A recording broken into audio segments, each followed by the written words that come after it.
समुद्र मंथन की कथा हिंदू धर्म के प्रमुख ग्रंथों में से एक है, जो देवताओं और असुरों के बीच एक महाकाव्य युद्ध और साझी मेहनत की कहानी है। यह किस्सा विशेष रूप से भगवान विष्णु की कृपा, भगवान शिव की महिमा और अमृत अमरता का रस की खोज से जुड़ा हुआ है। मेरे दोस्तों, स्वागत है आपका स्पिरिचुअल वर्ल्ड में।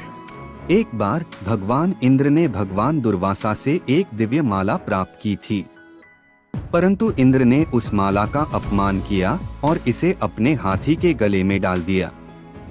हाथी ने उस माला को जमीन पर गिरा दिया और उसे कुचल दिया।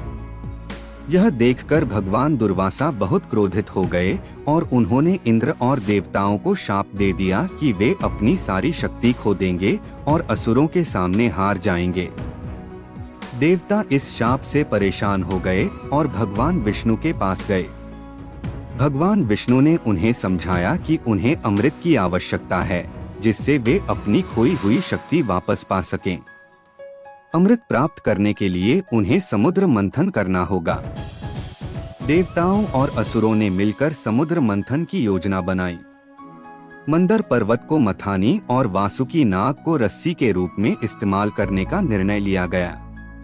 सभी देवता और असुर एक साथ मिलकर समुद्र मंथन करने लगे। समुद्र मंथन के दौरान सबसे पहले हलाहल नामक विष प्रकट हुआ। इस विष से संपूर्ण सृष्टि का विनाश हो सकता था। भगवान शिव ने बिना किसी भय के उस विष को पी लिया और उसे अपने गले में धारण कर लिया, जिसके कारण उनका गला नीला हो गया। तभी से उन्हें नीलकंठ के नाम से जाना गया।